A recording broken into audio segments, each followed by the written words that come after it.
Hi everyone. So ಇವತ್ತು ನಾನು ವಡ ಮಾಡಬೇಕು ಅಂತ ಅಂದ್ಕೊಂಡಿದ್ದೆ. ಸೊ ಓವರ್ ನೈಟ್ ಕಡಲೆಬೇಳೆನ ನೆನೆಸಿಟ್ಟಿದ್ದೆ.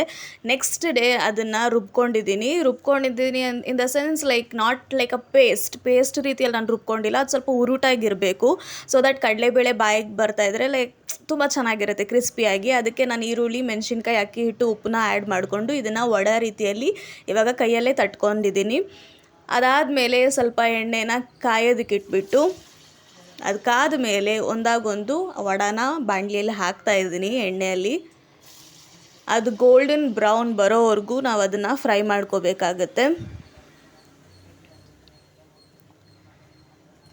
And please make sure that ನೀವು ಯಾವಾಗ ಫ್ರೈ ಮಾಡ್ತಾ ಇದ್ದೀರಾ ಅದು ಲೋ ಫ್ಲೇಮಲ್ಲೇ ಇರಬೇಕಾಗತ್ತೆ. ಹೈ ಫ್ಲೇಮಲ್ಲಿಟ್ಟರೆ ಅಗೇನ್ ಅದು ಮೇಲ್ಗಡೆ ಮಾತ್ರ ಗೋಲ್ಡನ್ ಬ್ರೌನ್ ಬೇಗ ಆಗೋಗುತ್ತೆ, ಬಟ್ ಸ್ಟಿಲ್ ಒಳಗಡೆ ಅದು ಯಾವುದು ಚೆನ್ನಾಗಿ ಬೆಂದಿರೋದಿಲ್ಲ. ಸೊ ಲೋ ಫ್ಲೇಮಲ್ಲಿಟ್ಟರೆ ಮೇಲೆ ಕೂಡ ಚೆನ್ನಾಗಿ ಕ್ರಿಸ್ಪಿನೆಸ್ ಇರುತ್ತೆ, ಈವನ್ ಒಳಗಡೆ ಕೂಡ ತುಂಬ ಚೆನ್ನಾಗಿ ಅದು ಬೆಂದಿರುತ್ತೆ. ಇವಾಗ ನಾವು ನೋಡ್ಬೋದು ತುಂಬ ಚೆನ್ನಾಗಿ ಗೋಲ್ಡನ್ ಬ್ರೌನ್ ಆಗಿದೆ. ಸೊ ಅದನ್ನೆಲ್ಲ ತೆಗೆದಿಟ್ಕೊಂಡಿದ್ದೀನಿ ನಾನು ಈ ಕಡೆ.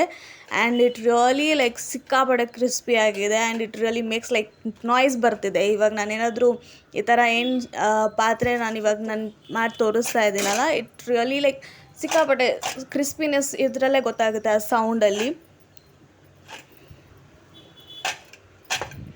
ತುಂಬ ಚೆನ್ನಾಗಿ ಬಂದಿದೆ. ಅದಾದಮೇಲೆ ಇವಾಗ ನಾವು ನೋಡ್ಬೋದು ಹೊರಗಡೆ ಕ್ರಿಸ್ಪಿನೆಸ್, ಒಳಗಡೆ ಕೂಡ ತುಂಬ ಚೆನ್ನಾಗಿ ಆ ಒಂದು ಹಿಟ್ಟೇನಿತ್ತಲ್ವ ತುಂಬ ಚೆನ್ನಾಗಿ ಬೆಂದಿದೆ.